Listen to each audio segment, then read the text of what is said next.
short y su laberinto. ¿Qué tal, fanático del metaverso? Estaba queriendo comentarles algo que está pasando desapercibido, que es el halving. Entonces, era un dato interesante que encontré en Twitter que me dejó, que me dejó muy como que pensando en que era como una forma muy gráfica de presentar o sustentar mi argumentación de los shorts en su laberinto. ¿Por qué yo digo que los shorts están en su laberinto?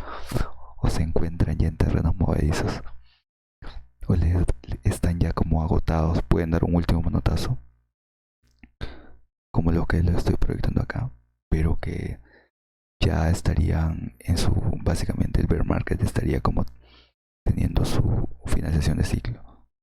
Porque en que más o menos me baso. Lo primero es que si bien es cierto han venido navegando con total tranquilidad desde los 69, de los 70 casi, hasta los 20, en esta área comienzan a tener cierta dificultad. ¿Por qué comienzan a tener cierta dificultad? Porque mientras el precio esté más cerca a los 12,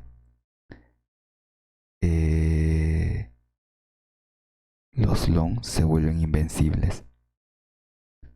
Y no solo eso, sino que también comienzan a tocar soportes inquebrantables. Mira este soporte. Mira esto.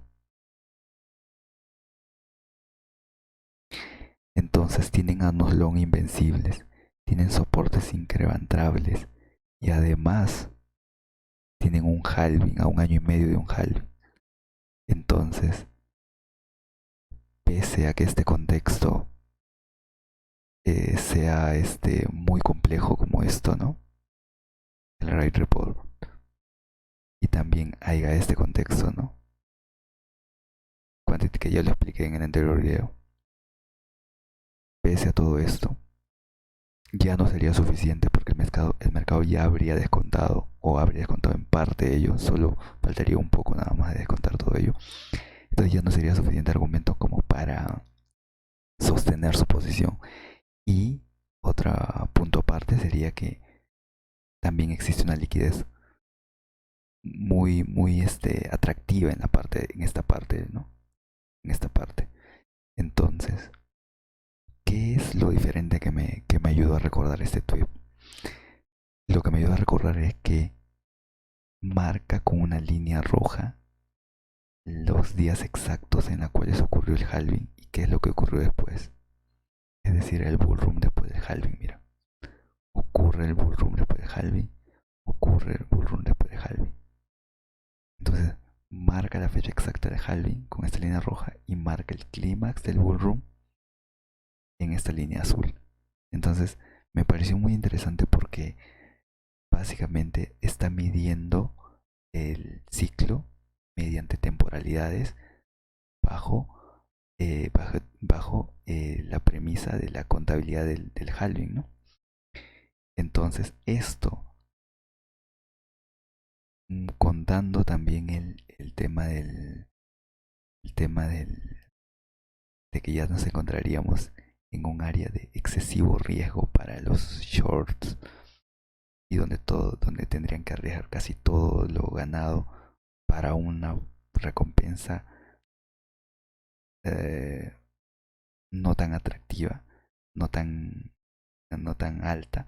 Entonces estarían con una alta exposición al riesgo, con una menor recompensa y con la probabilidad de perderlo todo o parte de todo lo que ya llevan ganado y con un halving a puertas de un halving, ¿no? A un año y medio de un halving. Entonces todo ese contexto como que va a hacer que ellos, por su instinto de supervivencia y querer aprovechar el bullrun del halving, pasen al, pasen al bando long y a partir de eso pasen al bando long y, y con ellos aprovechen el rally para el halving, ¿no? Entonces, eso es lo que me pareció interesante. Pero, ¿qué es lo más interesante que puedo ver en ese tweet que marcaba las líneas rojas? Es que yo hice lo mismo. Marqué las líneas rojas en los diferentes halving y hice el countdown como que de, de cuánto tiempo que sucede un año antes del halving. Y lo que sucede un año antes del halving es que inicia el rally. ¿Qué sucede? Casi varía esto a 3 meses, 5 meses, 8 meses. Pero ¿qué sucede un año y medio antes del halving? Sucede el dip del bear market. Sucede el dip un año y medio y sucede inicia el rally un año antes. Mira, un año antes del halving es la línea azul, un año y medio es la línea blanca. Un año y medio, mira, inicia el rally que nos llevará ahora a este nuevo halving. Inició en la línea azul un año y medio, un año antes. Esta línea roja es el día de halving. Y esta línea blanca es un año y medio antes. Tú me puedes decir, bueno, recuerden que el halving es una particularidad del mercado. Cada mercado tiene su propia particularidad. Cada industria tiene su propia particularidad. Y esta tiene como particularidad el halving. O sea, mírenlo así, como que cada mercado tiene sus propias estructuras, sus propias particularidades. Un ejemplo podría ser, no sé, los servicios utilizan más marketing, logística y recursos humanos, ¿no? Porque generalmente los servicios es eh, eh, distribuir, ¿no? Productos o conocimiento. Y en cambio, la manufactura, la industria, por ejemplo, generalmente transforma materias primas a productos elaborados. Entonces su particularidad es que necesita siempre más manufactura, más máquinas y más materia prima. Y por ejemplo, la agricultura tiene su particularidad de que necesita tierras, extensiones de tierra, necesita agua, necesita clima. El servicio no necesita tanto eso. ¿Cómo se llama la otra? La manufactura no necesita un buen clima. Tú para hacer un auto no necesitas un buen clima, ¿no? ¿Entiendes? Cada industria tiene su propia particularidad.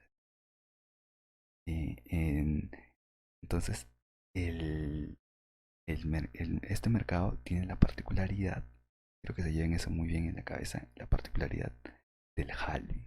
Ese es el dato interesante que me pareció que ese tweet representaba mucho. ¿Y qué, qué adiciona ese dato de que el mercado tiene la particularidad de halving que nadie lo menciona, que pasa como dato menor? Que un año antes del halving generalmente se da el dip marcado, un año y medio antes y un año antes y el rally. Cuando ya está el halving, realmente ya inició el rally. Entonces tú me dices, esto ocurrió ya anteriormente, esto ocurrió antes de este burro, esto ocurrió anteriormente. Tú me dices, puede ser una particularidad o una coincidencia astronómica que haya coincidido esto con generalmente un año y medio antes del rally. Ocurre todo esto. Pero para demostrar un patrón, o sea, ¿no? Tal como uno tiene que construir un conjunto de acciones o situaciones que llevan a una conclusión, ¿no? varios, varios, en varias secuencias, ¿no? O sea, a partir de un hecho yo no puedo sacar una conclusión, o a partir de una acción no puedo sacar una conclusión, ¿no? Un conjunto de acciones me llevan a una conclusión, un conjunto de hechos. Entonces, lo mismo, tengo un hecho. ¿Por qué es un hecho? Porque es algo casi incuestionable. Un año antes de Haldi ocurre, un año y medio antes ocurre el dip, y un año aproximado, ¿ah? Puede ser un año, 7 meses, 4 meses, más o menos, varía de acuerdo al contexto de esa parte de ese contexto de esos años. Pueden esos años ser un año positivos, años negativos. Entonces, ¿cómo yo puedo sacar una conclusión? Tengo solo este hecho, tendría que verificarlo, ese mismo hecho, en otra situación similar. Entonces, más atrás en el histórico. Entonces, hecho de algún modo, se repite. Recuerden el halving del 2016, mira, el halving del 2016. El halving del 2016, mira. Un año antes, él inicia el rally y un año y medio antes, casi, finaliza el bear market. Entonces 2, 3 patrones ya me pueden llegar a una conclusión. 2, 3 situaciones me pueden llevar a una conclusión. Que un año antes de halving, ¿qué decíamos? Un año antes de halving inicia el bullrun. Es decir, el bullrun estaría en esta zona. Y un año y medio antes finaliza el bear market, es decir, esta zona. Entonces estaríamos cerca del bear market. Con ese contexto de halving, con un resistencia casi inquebrantable, con el nivel de riesgo que aumenta, con la imposibilidad de liquidar a los long porque tendrían que llevarlo a 3.000, a 2.000, a 1.000 el precio. Entonces el panorama de los shorts se vuelve un laberinto. Por eso esto se vuelve, por eso la historia básicamente es los shorts y su laberinto. Entonces no es un dato menor. Cada un año y medio antes de halving generalmente ocurre lo que es el dip, y eso les puede ayudar un poco a entender el contexto general. Los dejo, espero como que les ayude un poco. No quiere decir que no pueda bajar un poco más. Mira, justo que estoy marcando. ¿Por qué? Porque este contexto me obliga a todavía descontando este contexto, y que suban esto hasta los 8, por ejemplo. Por eso es que ponemos todavía este escenario. Pero más allá de ello, no habría otra opción más que... Recuerden que estos son hechos, esto no es especulación. Yo no estoy especulando, sino que hay 2, 3 hechos parecidos y estamos aplicando esos 3 hechos en una situación similar, en un contexto similar. Entonces, lo más probable, las estadísticas y las probabilidades nos dicen que va a ocurrir, debería ocurrir lo mismo. Entonces, ahí los dejo, coméntenme. Y básicamente esto lo va a salvar de los youtubers acá, que los Shoren 19, Shoren 15, Shoren 14 y compra en 60, ¿no? Entonces más o menos le puede filtrar un poco y a tener un poco de criterio, teniendo un poco el marco general muy más claro, ¿no? Tener la fotografía muy clara, nítida, a color, ¿no? Y eso como que ya les puede ayudar a tomar decisiones un poquito más inteligentes y saber más o menos dónde comprar y cómo promediar su precio de compra, porque lo ideal sería que se hagan compras escalonadas para promediar un precio de entrada, porque nunca se sabe, porque lo único que ahorita está en discusión es cuánto será el dip, hasta cuándo iniciará el burro, pero de que iniciará. No sabemos solo que no sabemos el momento exacto. Básicamente eso. Entonces eso básicamente ayuda a promediar tu precio de entrada bien. Entonces ahí los dejo, espero te ayude. Solo con la contabilidad de halving también es acá, con el counting ya puedes más o menos entender. ¿Y qué es el halving? Básicamente es el halving la reducción de las recompensas. Lo que no lo mencioné. Estoy como que presuponiendo que todos saben. Y generalmente esto es para iniciantes.